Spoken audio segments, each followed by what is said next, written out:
Good afternoon. Evening, afternoon, afternoon. We'll go with afternoon. Everyone have a good show? Everyone, how was the conference? Excellent. We like to hear that. Thank you. I'm glad to hear that. You'll probably get a feedback questionnaire in the next couple of weeks. We're always looking to learn for ways to improve. Reiterating the announcement from this morning, in case anyone missed it, there will be a FOSS4G North America next year. It will be in the DC area, late October, early November. Details to follow. Things will start fleshing out on the website, but keep an eye on that, and that is happening. So we've come to the point. Everything's wrapping up. It's time for our closing keynote. We're pretty excited by our closing keynote speaker. I'm going to introduce him, and you're going to hear the word "first" a lot, and that'll tell you a lot about him. So our closing keynote was, running through his resume, he was the first Geographic Information Officer for the state of California. Then he was the first GIO for the FCC, where he built the national broadband map. From there, he went on to the newly formed Consumer Financial Protection Bureau, where he led the development of the collection framework for the Home Mortgage Disclosure Act. And now he's in the private sector working for Connexon, a large broadband provider who's expanding broadband access in rural America, bringing it to places that have never had good internet access. So, and I believe somewhere in there, he was also the 2014 recipient of the Samuel J. Hyman Award for Outstanding Government Achievement. I probably messed up the name of that award, but anyway, I'm going to get out of the way because he's got a lot to say, and I think you're going to enjoy hearing from our keynote speaker, Mr. Michael Byrne.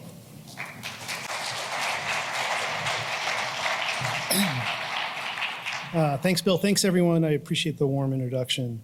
But let's also recognize you guys clapped earlier. You had a good conference. These things are hard to put on. Like, we get this opportunity to meet, to interact, to have hallway conversations, to have good lunches. But these guys, Bill, Eddie, they've been working for months to give us this opportunity. So let's give them another round of applause.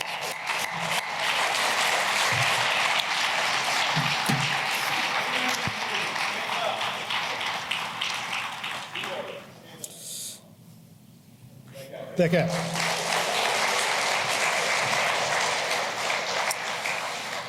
So this morning, Nadine gave us a great survey of the current landscape. And those talks are wonderful. They're energizing. They get to see all of the deep technology that you guys are writing and promoting and all the opportunity for collaboration. We get to see this really wonderful, as she put it, ecosystem, right, that we're engaged in. And I don't know about you, but I feel proud to be engaged. I'm a geographer, and this is a great meeting of the minds. In this case, though, I'm going to go deep on a single vertical. So not this crazy cool ecosystem that we're really engaged in, but this one ecosystem that I've had the pleasure of being involved with. And I'm going to use that as a metaphor. So this talk is really about broadband. High-speed internet. And it's also about geospatial. I'm going to try and attempt to do something that ties one investment to another. I think these two things are equal. If we invest in broadband, we get this great output of an investment in geospatial. And I'm going to walk through that as a functional opportunity of public policy objective. Because I think they're really tightly aligned. And I got great inspiration from this guy. This is Paul Ramsey. He gave this closing keynote at this conference last year. Nadine this morning referenced this closing keynote. Anyone here who was at that session last year? If you didn't raise your hand, go watch this video. It is superlative. He walks through this just wonderful thought experiment of what it means to be in an open source community. But before I do that, I am not related, and Paul has no notion that either of us are related, even though there's this remarkable potential visual similarity. The only potential is that my maternal grandmother was adopted in Canada. So perhaps on some loose train in the Henry Louis Gates episode on PBS years from now, when Paul, who is remarkably more famous than I, will establish some loose family tree. But time being, no, we're not related, but I would like to attempt my best imitation of summarizing Paul's talk from last year as a precursor.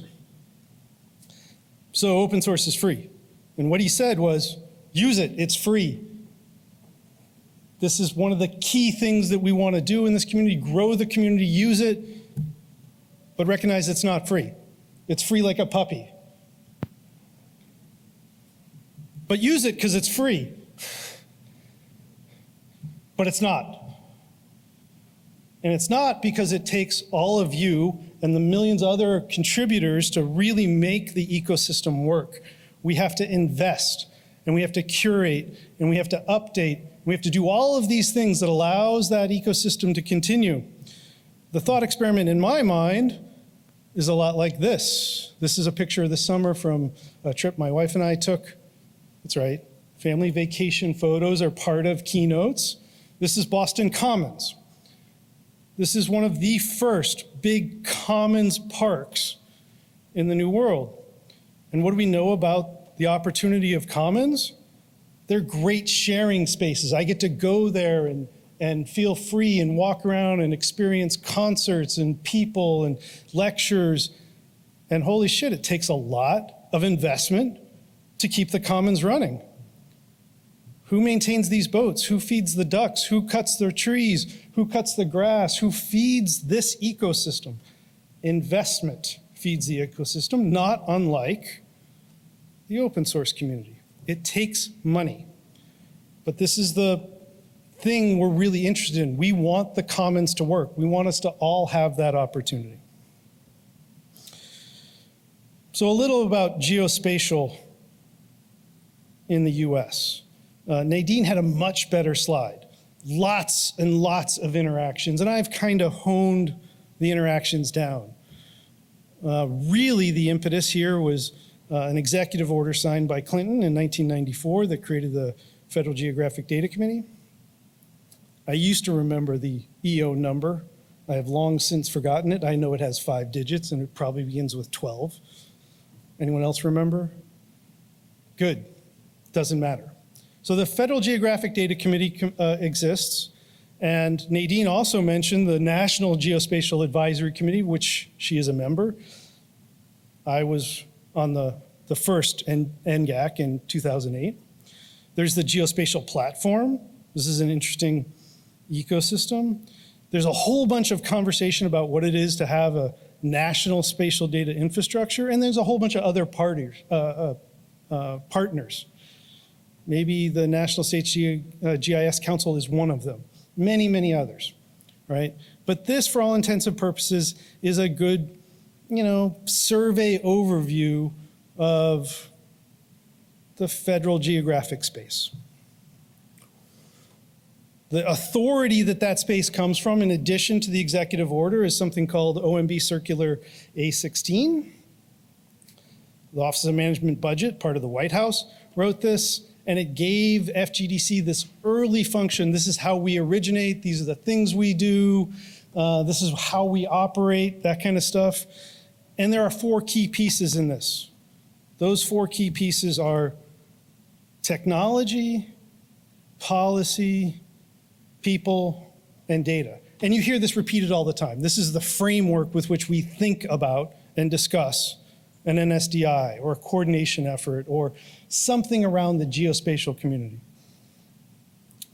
In one of those, data, the National Academies has helped articulate 7 framework data sets.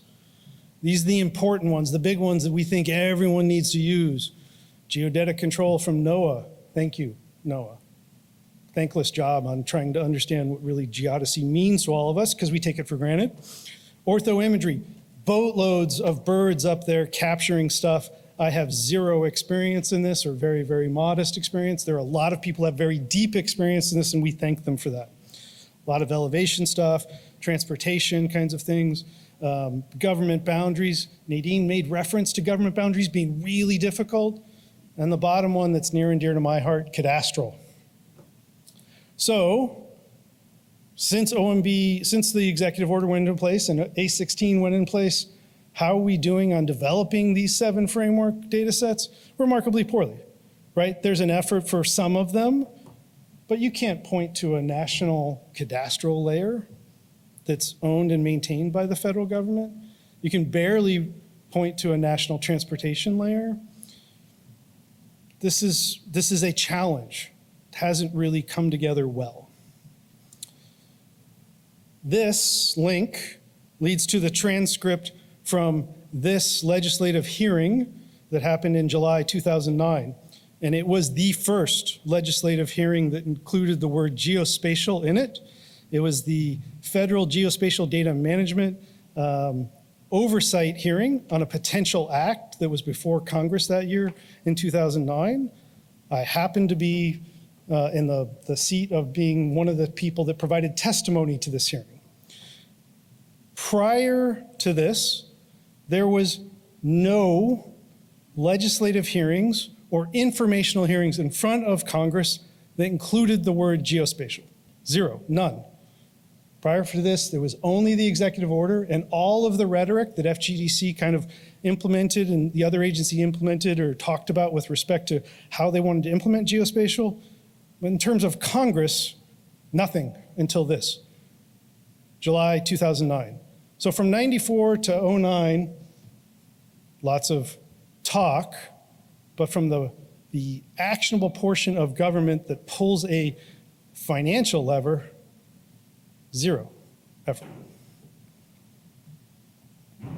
Until 2018, when we got the Federal Geospatial Data Act. Yay, we got an act. FGC put up this page. It describes the act in great detail. It describes all the components of the act. There is not a component for appropriations. In other words, Congress did this wonderful thing, provided this act, gave credence to this notion of geospatial and said, we're not going to give you any money. There is zero appropriations in this act. So we're back to the commons. We want to use this thing. We want to be engaged in a geospatial community. We want to have that ecosystem. Congress didn't provide any appropriations. Could the commons exist without investment? Particularly from likely the largest possible investor there is, the US federal government. So let's take a look at a definition. This is the definition from Wikipedia. I'll side by her. My wife is a English professor at the University of Maryland who teaches rhetoric and constantly tells her students to never use Wikipedia as a source in anything. So I'm breaking at least one of her rules. Yeah, right. All right, so public policy, super high generic kind of definition, but really 3 elements, right? What are the elements to solve something, and it has to implement something? These 3 underlying things. The last one in my mind that's most important is implement. I'm just gonna equate that to appropriations, because it's about money. You could solve world hunger, but if you didn't put money into the bet, you're not going to get the cart over the line. Money's required. And this is a great way to think of how decisions are made in DC. I have been in this room. There are high back chairs. That table is a dark, rich oak brown. And people are asking these kinds of questions. What if we just give the naming rights away? Because we need to find out how to appropriate this. How do we give money? Public policy is money. So to create a public policy act, without appropriations is a massive slap in the face. Well, let's turn to another commons, the commons of broadband. I would suggest that this XKCD comic is much like how we all think of broadband or high-speed internet. Most of you are probably at least in the middle. I just expect it. I show up, I turn it on. In fact, when I got to this conference, I asked Bill, what's the Wi-Fi password? Some of us probably can't find it. I would put me into that camp a lot of the time. And the others on the far side of the curve, right, the mouse over is wonderful. It involves the word firmware. But we expect this infrastructure to exist. And so what I thought I would do in this talk is walk us through how we got there.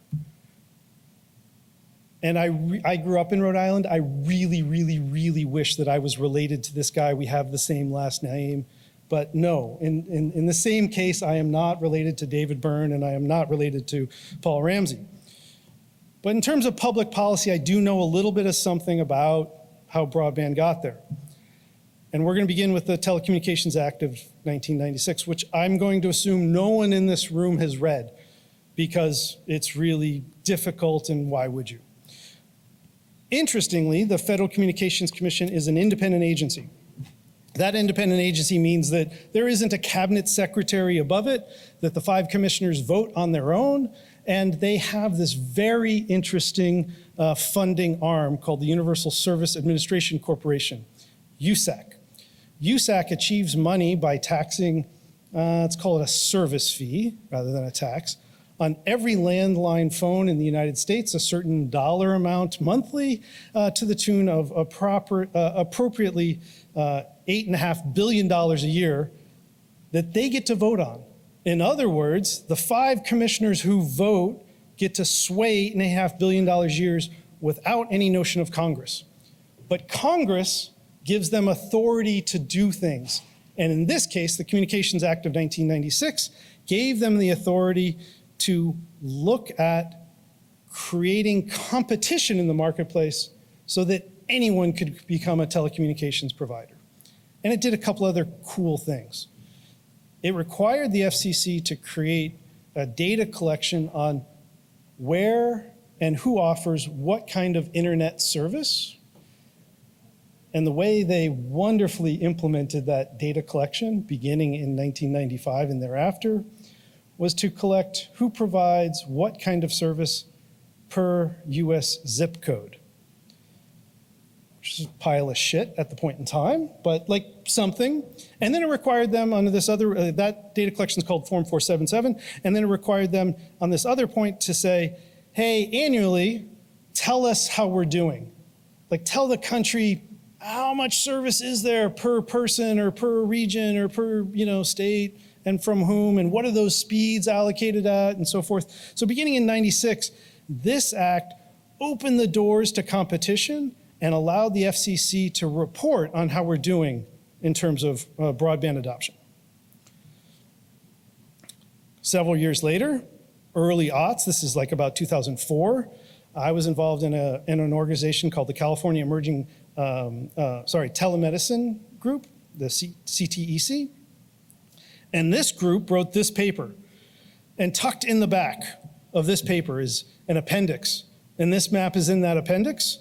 All the red dots in that map show all the rural primary care clinics, and all of the gray dots represent all of the internet points of presence, or what we call DIAs, direct internet access locations in the state of California, and the little lines demonstrate how close those things are to those points of presence. And this map was used to help determine how can we achieve a global telemedicine use case in California given this body of infrastructure. There are 2 wonderful outcomes from this map.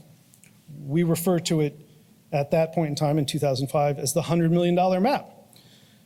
Because the commissioner of the California Public Utilities Commission who saw this map and was currently overseeing the merger of a Pacific Gas and Electric Corporation acquisition said, yeah, PG&E, you can take that over, but you're going to create a fund called the California Emerging Technology Fund, and you're going to put into escrow $100 million into that fund so that we can create this network and ensure that there's ubiquitous telemedicine in the state because of this map. And number two, then lobbied the FCC to change this really terrible data collection from zip codes to census blocks. So beginning in 2005, we started accumulating by US Census block the number of providers, the speed at which those providers provide access, and the number of customers they provide access to of broadband services, with a really lousy definition of broadband being 3 megabits down, 1 megabit up. 2005. 2010, Congress requires the Federal Communications Commission to implement write and draft the National Broadband Plan. They published that plan in March of 2010. And it uses all of that now, about 5 years of data based on every census block. And it says a couple of things. One, we have about 85% of the nation having access to 3 megabits down, 1 up. Yay. 3 down, 1 up in 2010 rather. And 2, we should change the definition of broadband from 3 down, 1 up to something higher, like 10.3 or 10.5. This is not that long ago. We're still talking about paltry speeds. My former boss, after that plan, took and created this program, the Rural Broadband Experiments. This is a URL at the bottom here from the FCC, and it allocated another small amount of money, $100 million, to say, hey, why don't we create experiments to see how we can deliver broadband to the other 15% of the country and see what happens. Because then maybe we can incentivize it to see what growth could be for increasing speeds, but also getting out of this rut that we're in of only serving urban America. This is the first sort of medium-sized investment, $100 million. Shortly after that, in 2016, the Connect America Fund auction happened. Does anyone remember that Ring ad where there's an economist who wins the Nobel and he walks across the street to his economist friend at Stanford and knocks on the door? This was an ad by Ring. So those two guys invented this theoretical means called the reverse auction. And a reverse auction works where you and I might be engaged in wanting to bid on the same thing. I don't know, a chair, a table, a Van Gogh, or serving an area to have broadband in return for a subsidy. That is what the FCC implemented. A reverse auction where they were going to offer money for people to bid on locations to serve, and in return for that bidding, in a reverse way, you bid $100 million, I bid 90, you bid 80, I bid 70, until someone drops out and says, that subsidy's not enough for me. In this case, that subsidy was $1.5 billion to increase speeds in rural America. This was in 16, 17 that the auction actually happened. So we're starting to talk about real money, $1.5 billion. The US Department of Agriculture has been in this game for a long time. The Reconnect program had between 2018 and 2022, $1.5 billion to small rural electric telcos. In the telephone space, they're called ILECs or CLECs. And again, $1.5 billion on loans or grants to these companies to increase speed, increase infrastructure.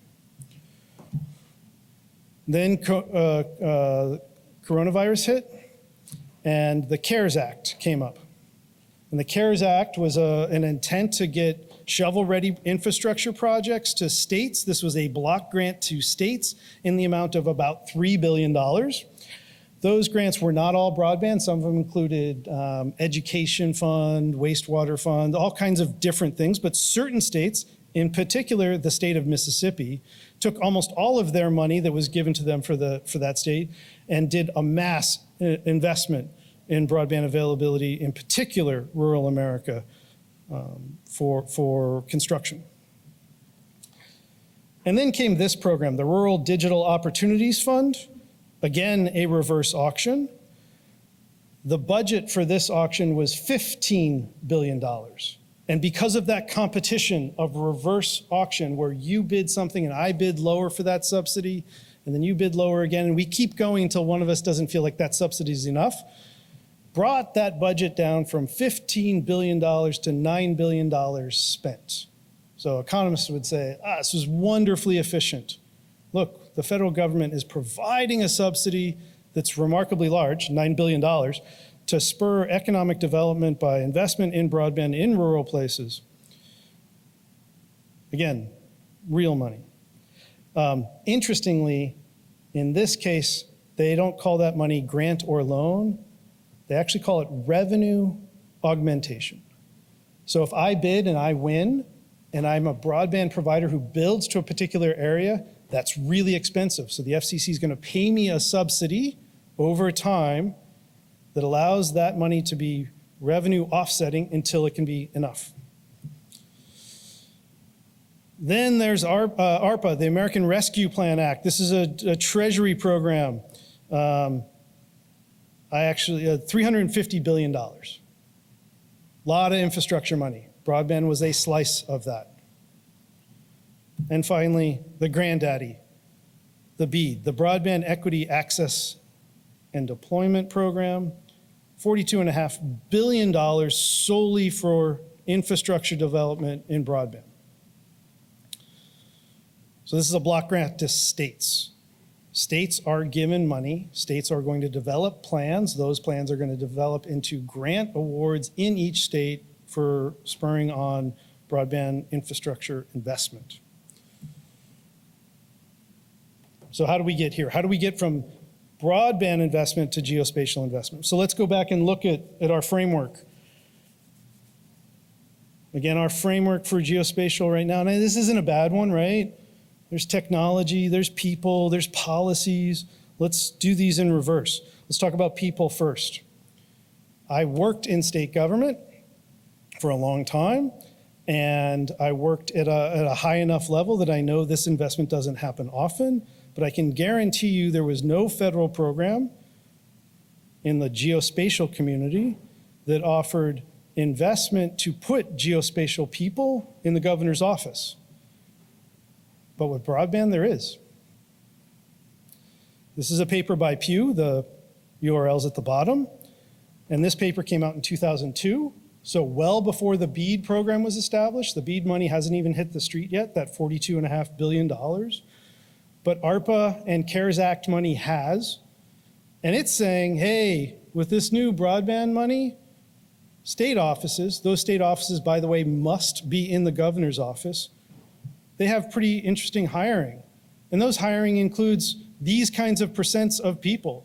GIS specialists going into governors' offices to help them understand how to invest broadband dollars. No other federal program has done this, in particular, no other geospatial program. Data. Anyone ever hear of the broadband fabric data other than Jesse? The broadband fabric data is pretty interesting. The FCC contracted with an outside firm, a firm called CostQuest, and it said, hey, we're going to create version N of the National Broadband Map, and it's going to be based on all of these address points. We're actually going to physically create a national address data set, except it's not quite in the public domain. If you're an internet service provider and you have to report broadband access to us, you're going to report it on this address level.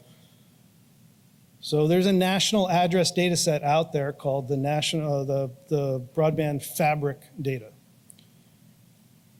We created, broadband investment created a national address data set. Policy.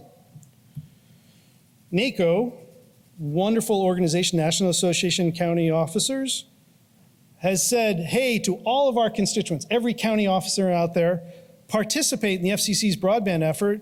Why? Because $42.5 billion are coming your way via BEAD, and if you understand that every location that's unserved in the fabric data set, you can bid on those individual addresses for spurring economic development by getting broadband to them. So make sure that data collection is correct. Have a policy objective to ensure that we have the right addresses in the fabric. Indeed, Pew wrote about this. And they said, This is how Pew independently wrote how to challenge the fabric for being incorrect. You missed this address. My home is over here. New growth has happened here. I live in a trailer, and the trailer isn't represented in the fabric. Some of you might think I'll be a conspiracy person for putting this slide up. But this summer, Esri announced a partnership with Regrid. Regrid, for all intents and purposes, is a SaaS service of national parcels. Remarkably cheap, great API. So now, in the Esri framework, you have access to, with whatever they call it, Jackbucks or Esri credits, I don't know what they call it these days, but whatever that is, they implemented a service directly connecting Regrid service that you can use it through ArcGIS Pro. Why? I think so that they could offer to every state the opportunity to challenge the fabric. Because these parcels contain the full situs address. Technology. Policy is always just chasing technology. The technology here is broadband. Could you have implemented Stack and all the wonderful applications that you have on 3 meg down, 1 up? No. Could you have implemented vector tiles on 3 meg down, 1 up? No. You need internet mapping. It needs to have broadband in the back end. The availability of broadband is the technology backbone that we're talking about here. Public policy is money. I'm going to go back to this hearing. Again, this URL is the transcript of this hearing. Near the end of the about 2.5 hours of testimony, Representative Jim Costa, who's a Blue Dog Democrat from Fresno County, he was the chairman of this subcommittee. He was leaning back and he asked this question. He says, I mean, with all your heads, you guys seem to know what you're talking about. With all your heads, and we had this video, there was a video, they showed this video, and this stuff, what would a national data infrastructure for spatial data, can any of you describe it to me? I want to understand what's appropriate if we write a law for the public sector or the private sector. Can you guys describe, it was a direct question to the 4 panelists, and I was included.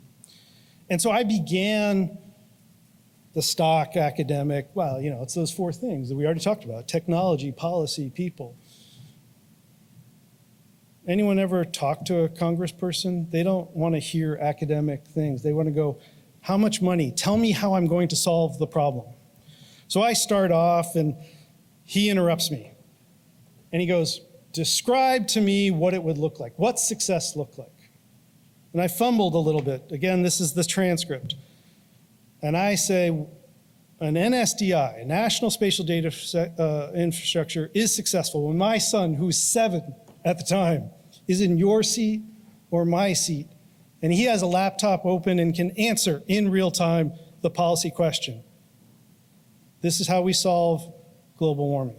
This is how we solve the education opportunities in the state or the country. This is how we solve clean water, clean air. That is when we have an NSDI. I'm the guy in the black shirt. This is Will in the blue shirt. He's now 22, but he's the guy I was talking about when he was 7 in the slide before. He was a visiting research fellow at an institution this summer, and he absolutely has the opportunity to have the laptop open and answer in real time any policy question because of the work you do and because of the investment in broadband that happened today in the US.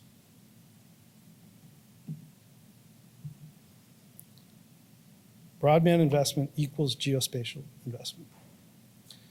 So I'm going to leave you with 2 thoughts. Thought 1, you must pitch for appropriations. Congress has one basic function: allocate money. We can solve an enormous number of problems. But by writing acts without appropriations, we solve 0. And 2, Step out of the comfort of knowing the depth of your technology function and work deep in a public policy domain. Those public policy domains have a positive feedback to appropriations, like broadband.